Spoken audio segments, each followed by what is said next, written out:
What's up, Adam? What's up, Pete? Recognize this? Yes, that is all blues. Yes, indeed. Do you like it? I wouldn't say I like it. I would say I love it. Oh, woo, good. Did you know it's from the greatest Miles Davis record of all time? Clearly. So you got to be talking about Kind of Blue, right? Wrong, sir. It's from My Funny Valentine, live at the Philharmonic, 1964. Okay, geez.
And I'm Peter Martin. And you're listening to the You'll Hear It podcast. Music Explored. Explored, brought today by Open Studio. Go to openstudiojazz.com for all your jazz lesson needs. Peter Martin. I'm writing that down. Hold on. Yeah, it's opens. It's with an S. Yep. Studio. Two Z's? 2 Z's and jazz.com. Okay. My name has 2 Z's. Martins. That's my family's name. The Martins. The Martins? 1 Z, actually. Okay. Yeah. All right. How you doing, man? Pretty good, man. How are you? I'm good.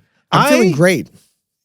Peter's wearing a very colorful cardigan, and it is cardigan delightful. Yeah. Thank you. This is the beautiful and talented Kelly Martin. Purchased this for me last weekend in Palm Springs. I dig it. In case you couldn't tell. I dig it. It's the most Palm Springs cardigan I've ever seen in my life. Shout out Palm Springs International Jazz Festival. We had some fun out there. Peter, I'm excited about this one. Man, no, I'm excited. I know. This is one of your all-time favorites. This is not one of my all-time favorites, but this is your... Can we turn you around on that today? No. I love this album. Don't get me wrong. But I think I don't have the history with it that you do. That's what it is. Man, what a joy and a privilege and an honor to be able to live in a world where records, man, these things this is gold. If you wanted to give me this versus a gold bar, I would take the gold bar because I could go probably buy 1,000 of these, right? No, I'll just stream it then. No, but I mean, what a great contribution. Thank you, Miles Davis. Thank you, Herbie Hancock. Thank you, everybody. Was it last week or next week talking about Michael Jackson? These records. And yeah, you're right. It means more to me in a way because this is what made me want to play jazz. That's okay. This is the record that made me want to play jazz. You know what I've actually noticed? This is my Largo. That's for you. That's what. So, but I have noticed, man. Haven't you seen this? We've met so many amazing musicians here at Open Studio. Yeah. It's literally scores and scores of some of the greatest jazz musicians in the world. Yeah. And the thing I've noticed the most is most of them don't know a ton of music. They don't know every album from every artist, right? But all of them have their favorite 10 to 30 records that they know very, very deeply. Yes. And so I think for some of us, we think I got to learn all this music and understand. Yeah, it's always great to listen to as much music as possible. But I'm telling you, most of these great artists, they have a stable of albums that are their go-tos again and again, that they're their touch points for the albums that have affected them deeply. And I know that for you, this is one of them. Yeah. And I think, as a listener or as a musician, having things.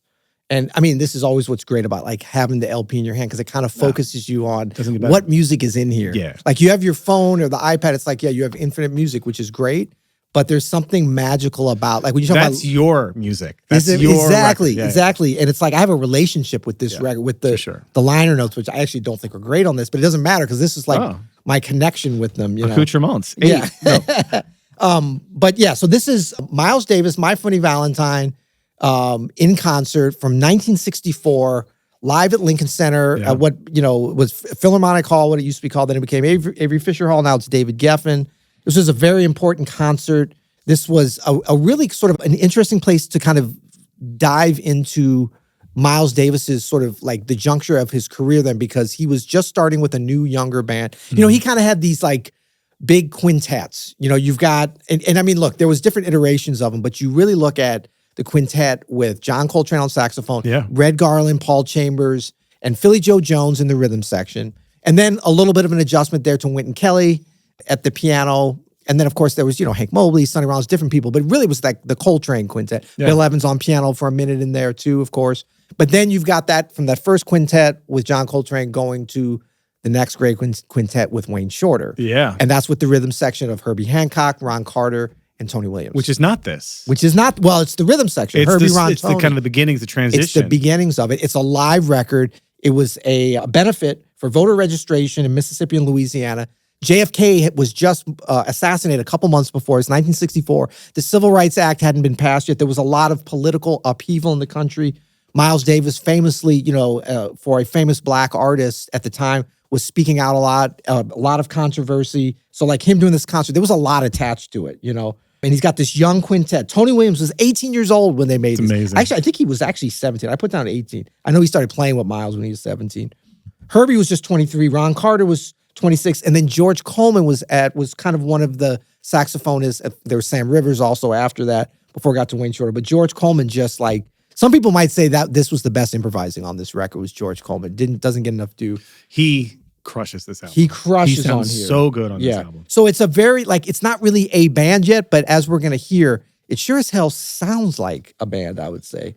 And then this was an interesting place just for the U.S. Like the Beatles were on, like just a couple days before this, like within a week, the Beatles was their famous, Ed Sullivan show appearance. So like everything was turning pop. Miles, everybody was kind of like, oh, he went pop. He actually went kind of rock and electronic instruments kind of late compared to other people. This was still very steeped in jazz, and he was playing a lot of his original repertoire of standards that he'd been doing for years. Even Herbie at this point is playing some funky stuff on his albums. Yeah. The Blue Note stuff. Yeah, this was still very straight ahead. And so this concert happened right before they went out on stage. Miles told this young band that was kind of, in awe of Miles because he was the man. Yeah. He turned to them and said, oh, by the way, this is a benefit concert. No one's getting paid tonight. Oh. And we're making a record. We're recording it. So there was apparently like some dismay, a little bit of anger among the cats. I'm sure that went over well. Yeah, but they were scared of Miles, so they went out and did it. But there was some pent-up kind of funny feelings. So they didn't think they were going to be making a great record. Little did they know they were going to actually make two great records. This My Funny Valentine, which was sort of, like 3 ballads and 2 kind of mid-tempos. Well, one of them's a blues.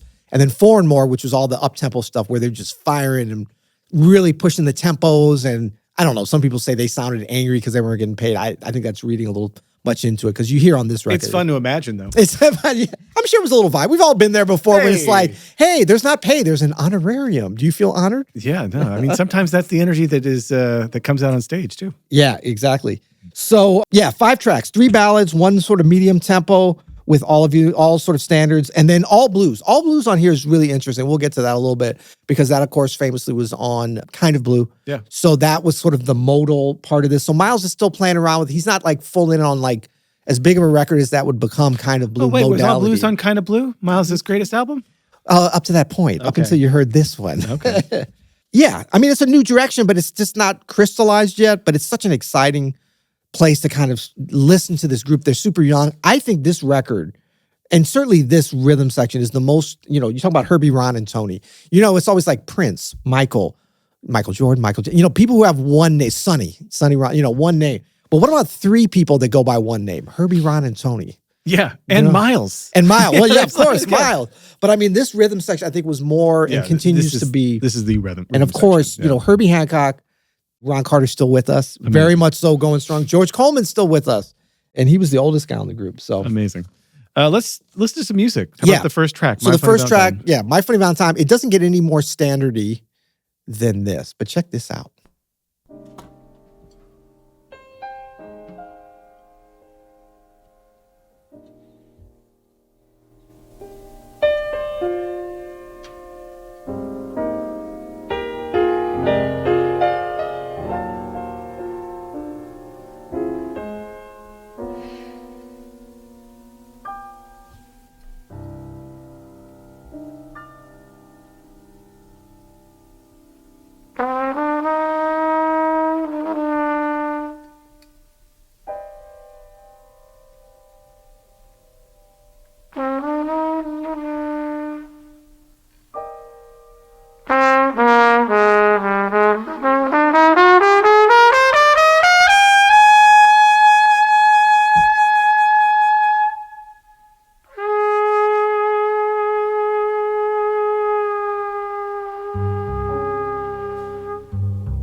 Oh.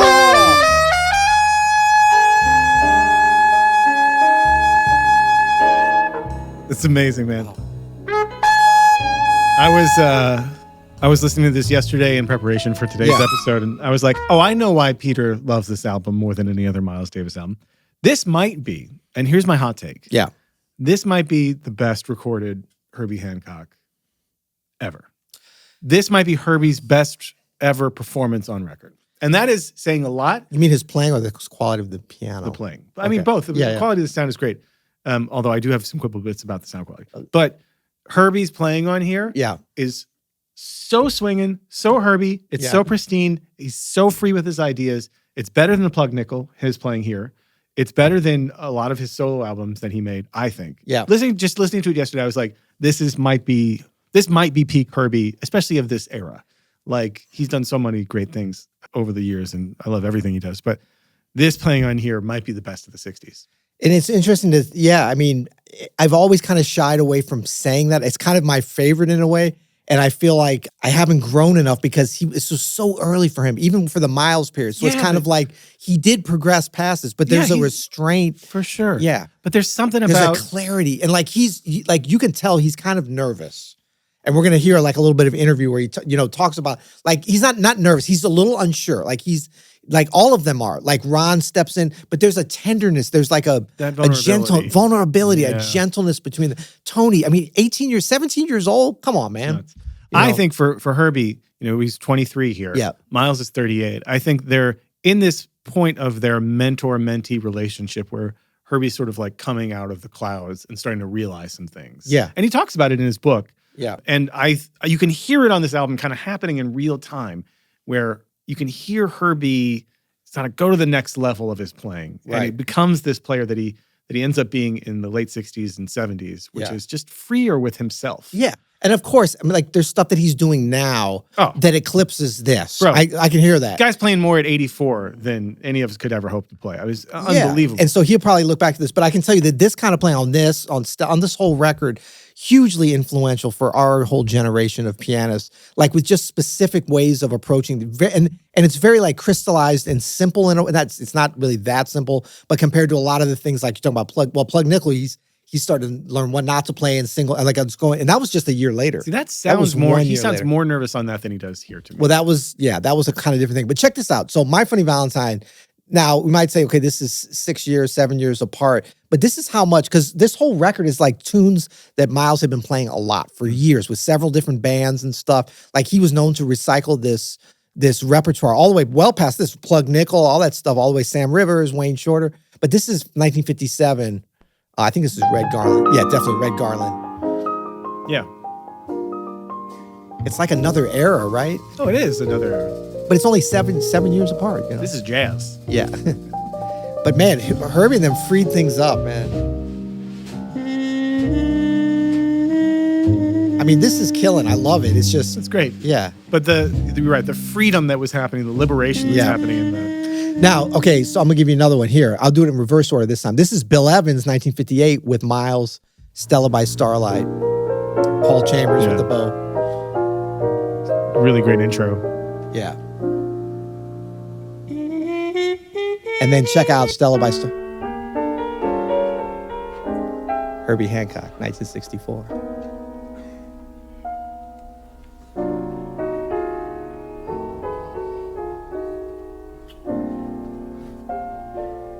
That one of the greatest intros ever. Amazing. Very Bill Evans informed.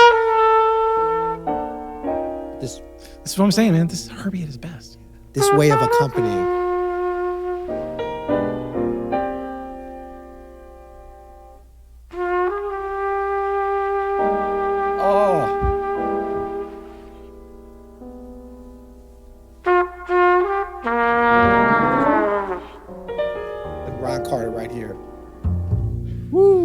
Going to the B flat. I'm going to B flat chord, man. But I mean, like the freedom on this and what it does for Miles. Like Miles was, I mean, I'm oversimplifying and glamorizing and what else am I doing? But I mean, it's like Miles was waiting for this. No, he progressed to this. He gave that space. They didn't talk about any of this stuff, that I know. But it was just like very much like the give and take and that pull. And it happening at Philharmonic Hall on this like really important evening. Like jazz wasn't played there much. And like none of them had played there. Even Miles hadn't played. Miles had played in Carnegie, but none of them had played at Carnegie. Yeah. You know, I mean, like jazz at Philharmonic, I mean, it had been a lot of stuff, but for these musicians, this was a huge deal. And maybe we'll even throw up a picture of this, what Philharmonic Hall looks. You can still, the outside, the shell is still there with David Geffen, but it'd just been built like a couple of years before. This was like modernist on the, it was the, and I played in there recently, and like over the years, it's an intimidating place. It's a big brutalist. Is that correct? It might be brutalist. I don't know. Yeah. It looks brutal. It looks brutal. Yeah. But this was a big deal. So architects nerds, come at us. The thing is, or film nerds, the thing is too, I love about this record, it sounds so intimate. It does. You know, it doesn't sound like you're at the vanguard kind of intimate, but the fact that they did this, and that's kind of a tough, it's made for the New York Philharmonic. Yeah. You know, the fact that I think it's really well recorded. Yeah. And well, let's get to some Desert Island tracks. So your Desert Island tracks is Stella by Starlight. Oh, I kind of jumped ahead on that one. Let's hear a little more. Okay. Maybe we'll jump. We heard that part. Let's jump into kind of the middle. Yeah, so Tony would... Oh, went right to an apex moment. Oh. Swinging. And the way this segues to George Coleman. Oh, pick at the goal. Oh. Did we miss the... Yeah. But it's almost shocking when you hear all those people clapping because you're like, wait, it's so intimate. Shout out George Coleman.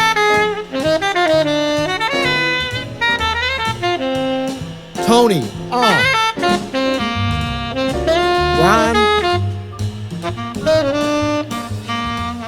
But it's like, you know, beautiful. George Coleman's playing off the charts. But this way of playing as a rhythm section, like this really informed everything. I'm up until today, so influential. Ron and Tony. Herbie's, I mean, you hear he's already using space. The way he's playing in between the cracks and stuff. It was such a philosophical way of approaching the music in such a playful but serious but beautiful and just cultured, you know, technically proficient, but just like, damn, you know. And you already mentioned the teenager, Tony Williams here. Yeah. But he is literally changing drums during this era. Like he's changing how the drums sound, how people play the drums, even the feel of the eighth note and the quarter note in a way that will be copied for decades after this. My Desert Island track is All of You. And this is going to line up because I know your apex moment is part of All of You. So maybe we play a little bit of... is this the version of All of You that's your Desert Island track? No. But that's good. That's a good one. Yeah, Philly Joe Jones. I like this one, though. It is good. Yeah. Red Garland. But you know what's interesting about this? And now we're going to listen to the 64 version. This is probably the closest, this kind of a tune that they were. Check it out. This is from the current record. Almost the exact same tempo, but a little play, you know.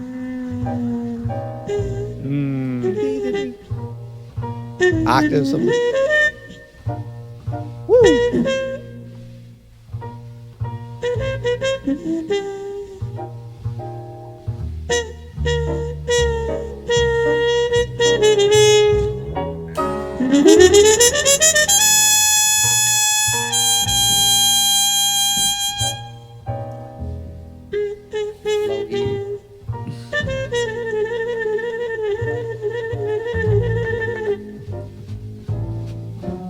Woo! Ron Carter.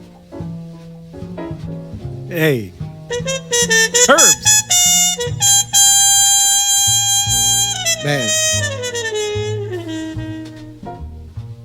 And this kind of like vamp-like movements, and they're still playing over the form, but it seems like they're going to vamp. Is it the piano solo you're interested in? That is your apex moment, Peter. Oh, sorry, I'm getting ahead of myself. Well, what were we doing? Oh, Desert Island. So, okay, that's my Desert Island track and your apex moment. This album is my Desert Island track. The whole thing is the Desert Island track, yeah. Okay, so apex moment. So let's go to Herbie's solo. This is the end of same track.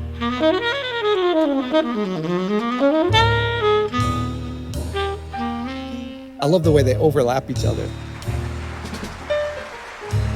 So I got Tony and Herbie here. How'd they know to do that? 2, 3, 4.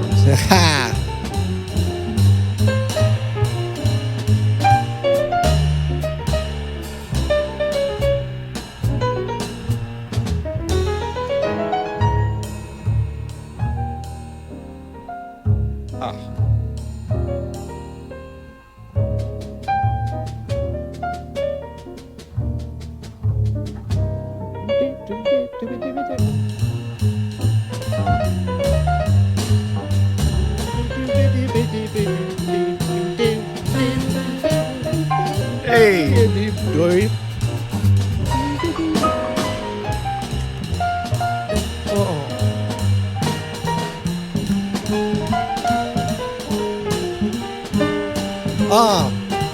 Little big 4, big 2. Diminished. Oh, break it up here.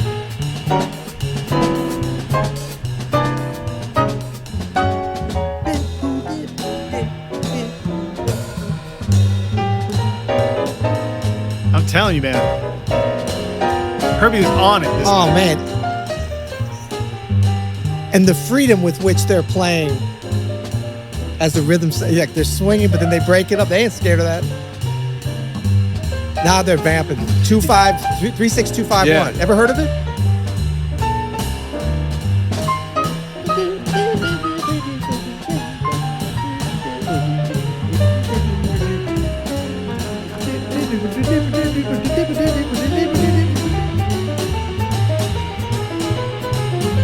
Come on. Check out the left hand here. Coming up. Oh, next time. Left hand here.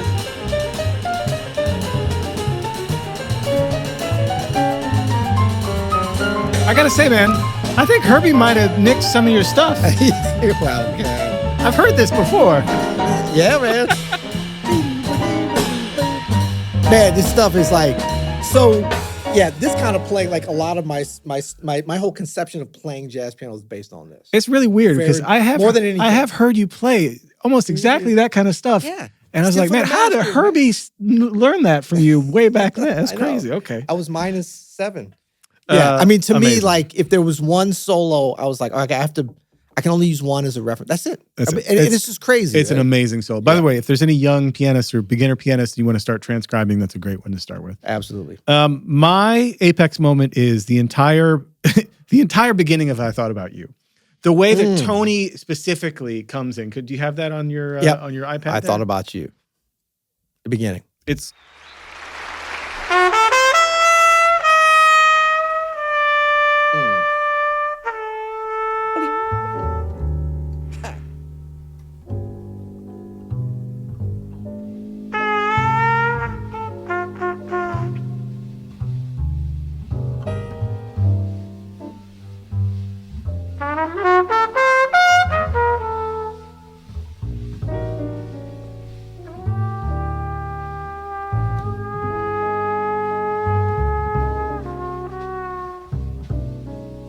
Ron's kind of running the show on this.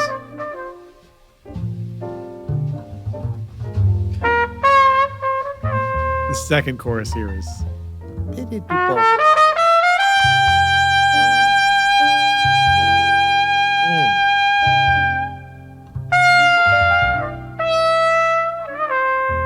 Tony just stop playing. let it roll, let it roll.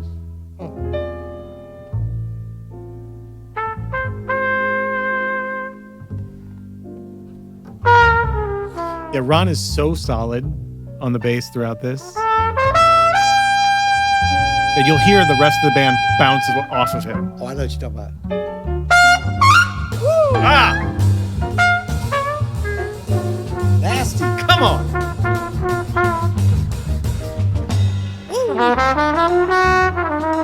Pressure valve. Release. I think this is Miles' best playing. I think this is Apex Miles.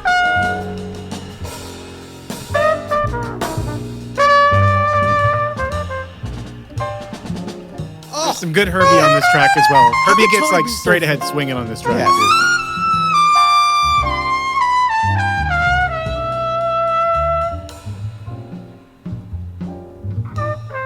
Man, Tony's playing freer than everybody. It's crazy. It doesn't happen without Ron Carter on the bass holding it down. You A know, marching band there? he's doing that throughout this whole album. Yeah. That's all I like. Oh, man. That's all you need.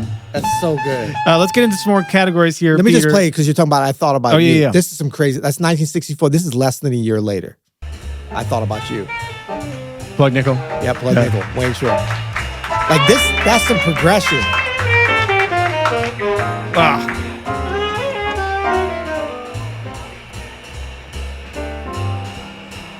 I mean, you hear where it's like it's not that crazy thing, but Wayne brought it like a whole other thing. Is this apex moment for Miles's trumpet playing? It might be. It might of be his career on record. This might be the apex moment for Miles and Herbie in the '60s. It's not quite for. I'm talking about Miles for any time. Anytime. It could be. And I think technically, I think he was at his high point. And I know some people will be like, "Oh, but he's so like there's that intersection of freedom and technique. Like his range is so fantastic. His tone." I think he was so free. He didn't care. Like he was able to go for things a lot of other stuff. Yeah. Like he always had like little. You could feel little technical limitations sometimes. Like I don't know. Not on this. Mid-late 50s Miles was pretty technically sound. But he wasn't as free as this. He man. wasn't This as free like, as this. He I was think a little he more. found his. That's good. That's a good take though. That's a good take. Bespoke playlist title. If this were a playlist on a Spotify or Apple Music, what would you call this? Greatest live albums ever. It would be in the playlist of greatest live albums Not greatest ever. live jazz records ever. Right. I mean, of any records. I have this. Put a top 5. This could be in a playlist entitled "Audience Participation" because there are some moments here. Yeah! That's Wes Anderson. Wes Anderson's father. Wes Anderson. Yeah, the saxophonist. Great Wessel Anderson. Okay. That's his father saying, "Yeah." Yeah, there's some really good audience shouting out moments here. Yeah. Up next, Peter, if this were paired with another album, what would follow this? Okay, so I've got 4 and more. That's an obvious one because it's from the same concert. Great record. I don't think it's as good as this record. No, I shouldn't say it's not as good. How can you? It's the same guys, the same band. To me, this is one I gravitate towards more. Plug Nickel, 1965. I mean, that's the original record, but then the whole box. I mean, that's like a whole world. But that's a very similar band to this. And then Speak No Evil, because that was just a few months after the same That's a good band, but without Tony, who you would think, oh, that's not going to be any good. It was very good. It's with Elvin Jones on drums, Wayne Shorter, of course, Freddie Hubbard, Herbie Hancock, Ron Carter, Elvin That's a good Jones. call. That's a good take. I have Ahmad Jamal's Live at the Pershing, but not for me, Live at the Pershing. Another great live album. Yes. I think would pair really well with this. That'd be on the greatest live albums ever. Yeah, it's not the same kind of vibe, but actually there are, like listening to All of You, like that little boom, boom. Yeah. Boom. You could hear that. Miles was hugely, like he admitted to copying arrangement stuff from Ahmad. He said it was his biggest influence. I would also put arrangements. Nefertiti right next to this. Great record. From any other record from this band. ESP, Sorcerer. With Wayne Shorter. Steps to Heaven, 7 Steps to Heaven. Quibble Bits. What do you got? None, because this is a perfect record. Perfect live record. I'm going to say that the sound quality on the trumpet sometimes gets overloaded. Like it sounds like he's pushing. Like I wish the engineer would have just been able to ride it a little bit more because it sounds like he's kind of blowing out the channel a little bit. I could be wrong. You're looking at me like you want to punch me in the face. I don't want to punch. I mean, so what you're saying is the sheer force of humanity that Miles Davis was exuding on this was somehow stifled somehow by the engineer? No, because I don't think it was. I think it would have been if it wasn't a live album. I think we would have captured, especially Miles's full-throated trumpet sound, not with the mute, but like I got you. Open. I think we could have got a little bit nicer tone. But I Though, think you know what I think it is in for general, me? the rhythm section sounds amazing. Yeah, and I think because Herbie's the piano sound to me, like so many great Blue Note records from this period, but to me this is a superior. I mean, it's live, so you can't compare it to RVG, but you can. You know, these classical spaces have the pianos, man. They've got the pianos. The thing was just set up right. It's mic'd well. But I hear you on the Miles. Snob-o-meter. Is this a really snobby record? Is it a 10 or is it not a very snobby record? It's a 1. I think it's like an 8, but I put a big question mark because I don't know that I don't hear a lot of I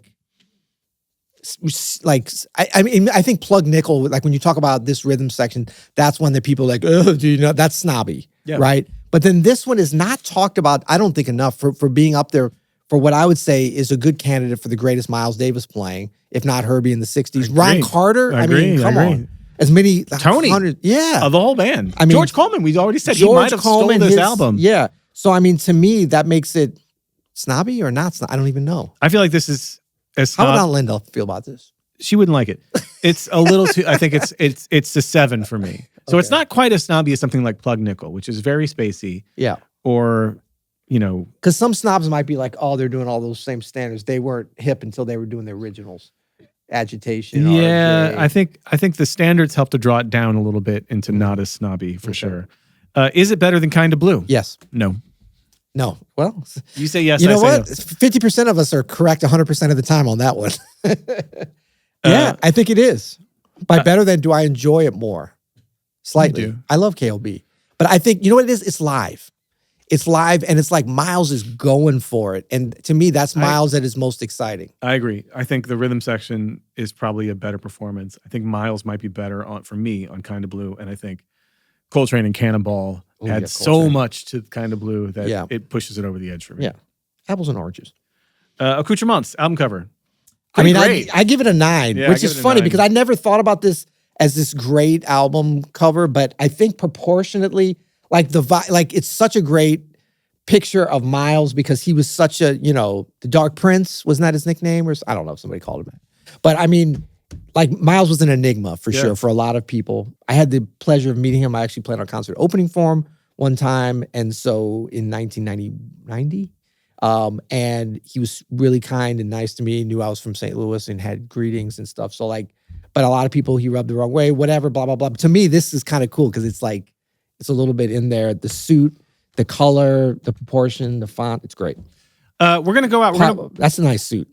Where can I get that? Can I order that online? You can't get it anymore. Okay. We're going to go out playing with Give It Up for Bob the Boo on the bass, Caleb Kirby on the drums. We're going to do a full version here of the All Blues that we did in the beginning. And by the way, Peter, yes, you're going to be able to see, we're going to fade out on the end of this full version and go out, but we are going to record a full version as we do this. And we're going to link to that full version here in the description. So you can check out the full version of the performance. We might be starting our own performance YouTube channel here with our open studio crew. So his eyes are like quivers as he says. Just be on the lookout for the full. We'll link it somewhere. It'll be somewhere we'll have a full version. Sounds good. Yeah. Till next time. You'll hear it.